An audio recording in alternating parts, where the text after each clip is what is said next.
everyone, this is Becca from Becca's Music Room. I'm a music teacher who talks about teacher tips, teacher life, teacherpreneurs, and all things that might hopefully make your life just a little bit easier. I'm here today with a quarantine / distance learning Q&A. So if you find this video helpful at all, please like, subscribe, and share. And if you have any questions that I did not answer, leave them down in the comments and we will get them answered. So I'm sitting here on the floor with my coffee, which means that we're gonna have a chit chat. And we're gonna chit chat about distance learning. Now, if you've been around for a while and subscribed to my channel, and if you're not, please do, because I only need like 30 more to hit 1,000, which is like my goal for the year, so please. All right, so if you've been around my channel for a little bit, then you may have noticed I tend to put up videos on Tuesdays and on Fridays, and then sometimes on Sundays. And I typically film these like way in advance. And I'm filming this one on Thursday to go up on Friday. And the reason I'm telling you that is because I really didn't want to film this, which is why I haven't filmed it yet. Why didn't I want to film it? Because I have been so beyond stressed this week with all of the distance learning stuff. So as far as like timelines go, we had spring break the week of St. Patrick's Day, which is March 17th. So that week was off. And then during spring break, they said we were not going to come back for a few weeks. So we had 2 full weeks, and then this is Thursday of the 3rd week, and I'm filming this the day before Good Friday, so the day, so like the Thursday before Easter. And so this is our 3rd week of distance learning, and the first 2 I was actually pretty fine. You sit down, please. And then this week has been significantly more difficult. So the first week the specials teachers, because I teach music, just made like a choice board and sent it to the teachers. Second week, we set up our own Google Classroom and had activities in there, and then also sent a choice board to the teachers. Last week on Friday at 2 o'clock, which was when we were ending our work day. Now we're going to 4. At 2 o'clock, we found out that we were teaching live lessons. And so she sent it on Sunday, but on Monday morning, I got a schedule for what we were doing this week as specials teachers, and it includes live teaching sessions, okay, live small group sessions, and live virtual field trips. And I was like,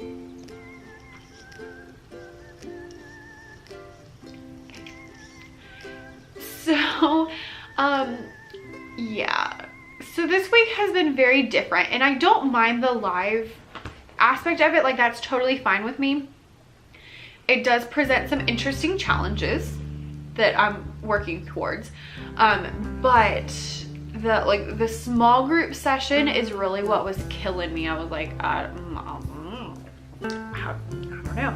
So Tuesday we had our first day of like classes, and I had 4 classes, so it's like the kids could either come in the morning or in the afternoon, and 3 of my 4 classes had nobody. So I practiced my ukulele and my cello, and then my fingers hurt really bad at the end of the day. I had 3 kids in one of the classes. And then yesterday I had my small group, also had 3 kids in there, so that was cool. You know, it's equal to my normal class. And then this morning I had 2 classes. This is like my lunch break. I had 2 classes, and so my first class had nobody and my second class had 3. So why am I telling you this? I'm telling you this because I have been super crazy stressed about it. I feel a lot of pressure to get kids to attend these sessions when like we barely have kids in the specials group Google Classroom and can barely get a hold of kids and have them don't have technology. And so like I have been just beyond stressed this week. So I really didn't want to make this video because last week I was like, yeah, things are great. And then this week I'm like, oh. But you know what? It's gonna be fine, and we're gonna figure it out. So I have pulled up the distance learning video that I told you I was gonna do a Q&A for, and then I also have questions on Instagram. Also, as of right now, I have 973 subscribers. I'm really trying to hit that 1,000. So if you wanna join and be a subscriber and help me get those last 27, Please, please, please. What curriculum resources do you use on a daily basis when you teach in a normal school setting? Example, Quaver, game plan, music play, etc. So as far as resources, again, I love lesson planning and I love coming up with stuff and figuring things out. So I don't stick with like one thing all the time. I do have some of the game plan books and I love pulling things from those because they're so much fun. I don't have Quaver. I would love to have Quaver. But basically I have game plan. I have a textbook series that is so old. I don't actually use the textbooks, but I do pull it out and like use the songs and use the recordings because it's mostly folk songs. And then I love to look things up on the internet. And I have other like books. I have like the singing rounds and cannons book. I'll link some of them down below, and I have like different song books. I have lots of song books basically. So I use a little bit of game plan, a little bit of my song books, a little bit of my textbooks. My district has something called Musical Explorers, which is through the Savannah Music Festival. It's actually all online, so you're welcome to use it. I will link the link down below. And the kids learn about 6 different styles of music every year, and then we go to concerts. So obviously you couldn't go to concerts unless you're in the area, but you could use the curriculum. So like this semester we learned about, what did we learn? We learned klezmer music, which was totally new to me, and salsa, which is super fun, and brass band. So those were like our 3 styles this semester. Last semester it was hip hop, like Appalachian folk music, and I think it was spirituals was the other 3. Along with that, I helped made some like music from home videos. So there's like videos teaching all of the different lessons. So I'll link those down below. I use a little bit of everything is the short answer to that question. What percentage of students are completing the digital assignments? So I haven't had much of an issue of kids in Google Classroom completing the assignments. My issue has been getting kids to the Google Classroom. And I know, isn't it horrible, Tolly? One of the issues has been parents not understanding how to like get to the different classrooms, or just not knowing that they should. And so I've sent the link out to the classroom teachers. I've invited all the students, so if they go to their like classroom page, then they should be able to find it. But it's just a matter of them doing that. Nearly all of the kids who are in the Google Classroom have been completing the assignments, is my answer to that. But I only have 26 as of this morning out of 550. Do you have any suggestions to find websites like Chrome Music Lab? I don't. I just honestly, in general, I was not good at using technology in my classes. I think that's definitely something that's gonna change when we go back. So I don't know anything specifically like Chrome Music Lab. I did find a blog post with like a million different music games that I have used a bunch of those. So I'll link that down below because it's been really helpful. And I found like Instruments of the Orchestra games and virtual field trips and all sorts of things. Ideas for kindergarten. So I actually don't teach kindergarten, but I have some ideas anyway. What I have been doing is either filming myself, linking to a video on YouTube, or doing like a live music class with lots of folk songs. So basically the younger kids have turned into like a sing-along session. Rain, Rain, Go Away, the song Que Llueva, which actually I have a free video you can use and link to that, so I'll leave that down below. I do it in English and in Spanish, and we learn like the actions to it, and we do like an improv session. It's so much fun. So Rain, Rain, Go Away, Que Llueva. This week my plan was to do Peter Cottontail and what's the other one? Scooping up the field mice and bopping them on the head. Whatever that song is, I can't think of the name right now. Little Bunny Foo Foo, because it's Easter. And I brought home a bunch of kids books and ordered a bunch of kids books on Amazon so that we could have those. So I've been doing a lot of like, here's a song, here's a book, here's another song that kind of goes along with the book. So sending them to those kind of things. There's lots of YouTube videos of like songs for kids, dances for kids. That would be my best thing to tell you. What do you do with the lag time in live videos? So like I said, Tuesday I had my first live session.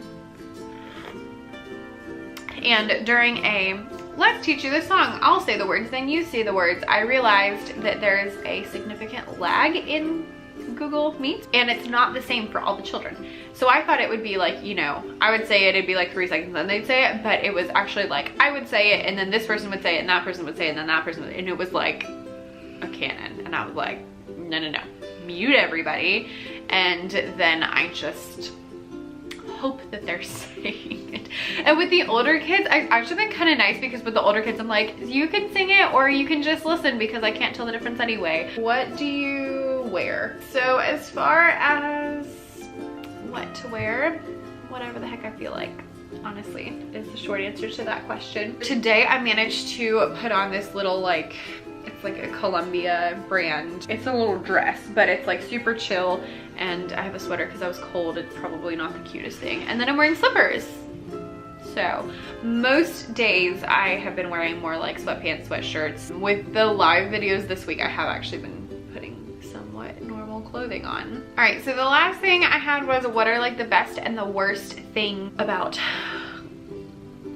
distance learning? I am like a huge introvert, and I love making my own schedule, and I love getting things done super productive. So I tell you that to say, I honestly don't mind being cooped up in my house too much. Yes, it is irritating me some days, but it's not too bad. I would say the worst thing for me was actually during the live videos, when I realized that the kids couldn't sing with me and they couldn't sing after me, and I was gonna have to mute them all, because I was like, this is so sad. They're not even gonna be able to sing with me. What are we gonna do? So that was definitely the worst thing that I've found so far. And then the best thing, the freedom and flexibility in the schedule, because I love that. I don't actually have that much flexibility in my schedule, because my principal gave us like a whole, this is what you're doing every minute of the day. But, you know, just cutting out like my commute and my getting ready time has been a lot shorter. I end up with more time in the day, so that gives me a little bit more flexibility, and actually taking a lunch break is super nice.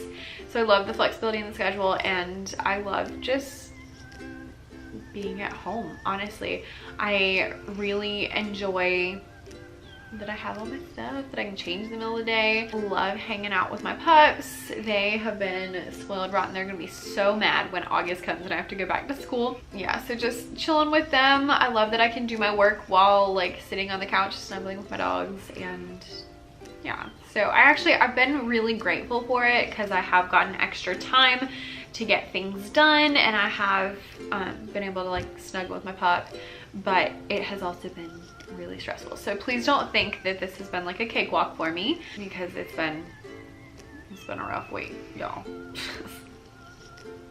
If you have any more questions, please leave them down below in the comments, and I will answer them for you as best I can.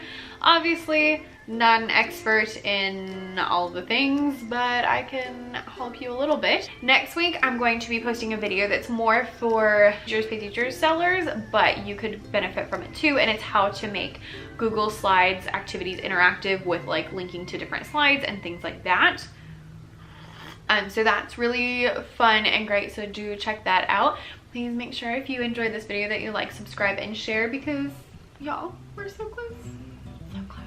So close. 27 more people. Thank you so much for watching, and have a wonderful